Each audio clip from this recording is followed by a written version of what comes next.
Mrs. Vargas. My name is Veronica Ruiz. I am Raphael's speech and language pathologist. Nice to meet you.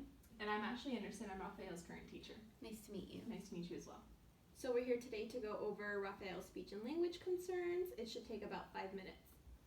So initially I referred Raphael over to Mrs. Ruiz because I was noticing in the classroom he was having some difficulties. When we would transition activities in the classroom and I'd give them 1 to 2 step directions, I'd really have to monitor Raphael and make sure that he was following along with us. And then also when I would allow them to have free time or anything like that in the classroom that involved him playing with other students, he was really having a hard time with turn taking and picking up on understanding that there's rules to games and interacting with the other kids.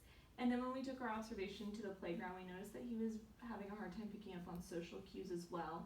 Other kids like personal space and things like that he was really struggling to grasp with and didn't understand why the kids were reacting the way they were.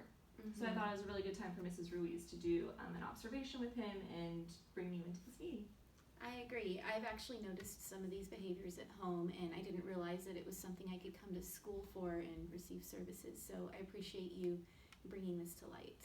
Yeah, of course. That's what we're here for. Yeah. So I'll take your worksheet that goes over Raphael's basic information, and then I'll go over some of the things to make sure it's correct. So does he have any medical conditions?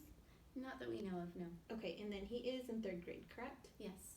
Okay, and then I have a few more questions to go over to make sure we have all of the information. The first question is, with whom does the child spend the most time with? He prefers to spend most of his time to himself. He does have an older brother, but he prefers to just stay in his room, and he likes to build things out of Legos. Okay.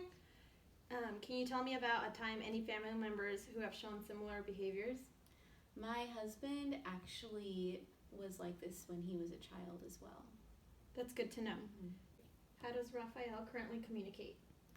He does know how to talk, but he has difficulty using his words to express his emotions. For example, when he's angry, he'll more likely throw something or throw a tantrum than to tell you that he's angry about something. And even when I ask him what's wrong and try to get it out, it's very difficult. That's his way of like expressing. Yeah, more gestures, I guess. Okay. When did you first notice the problem? Well, he's always kind of had his personality, you know. Ever since he was a baby, he's been very independent. He likes to keep to himself. And I didn't realize that this was a problem. I just kind of saw it as part of his personality. Okay. And until more recently, I grew concerned because he hasn't been making any friends at school. Is he aware of any of his difficulties? I think that that's part of what frustrates him. Okay. Is when he's not able to express using his words. How is he doing academically? Every year we've been seeing that he's been scoring very low on participation.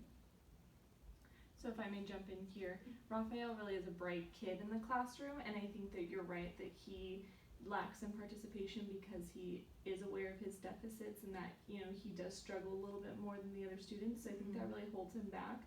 But when I'm given individual assignments and I'm looking them over later, Raphael really is a bright kid and he really does understand. It's just he's having a hard time expressing himself. Has there been any major changes in the family, such as deaths, moving, or? Actually, our dog passed away a couple of months ago, and that was pretty hard on all of us, especially Raphael. Okay. What do you want to gain from speech and language services and this evaluation? I just want Raphael to be able to connect with other people and to make friends at school, and that's just so important to his quality of life, you know? Definitely. Well, that's what we're here for, to help you. Do you have any questions for us so far?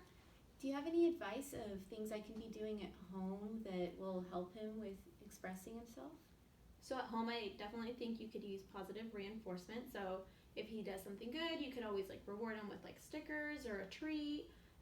That will definitely help. Do you have any other recommendations? I mean, you say he's creative, he likes to build things and obviously work with his hands with Legos, so I'd definitely say maybe like incorporating any sort of art and allowing him to express himself that way. There's many different mediums that people can use with that. And also Pinterest is a really great tool looking up social skills with Legos, and there's all sorts of ideas out there. Yeah, I love Pinterest. Yeah, I mean, as professionals, that's something that we obviously use a lot as well. As a resource. Yeah, and then Wow. some next steps for Raphael would just be continuing observations, and then whatever I will Mrs. be Ruiz doing feels. like standardized measures. I will do some other evaluations, and then we will definitely get back to you and set up another meeting so we could go over his treatment plan. Okay, good. Awesome. And feel free to contact us at any time. We will give you both of our cards with both my email and her email as well. Yep. So you could contact us whenever you have any questions or Mm-hmm. just want to chat. Okay, well, thank you so much for having me at this meeting, and I look forward to us going forward with Raphael. Thank you so Awesome. much for your time. Thank you Thank for you. meeting It was very with nice us. meeting you. Nice to meet you.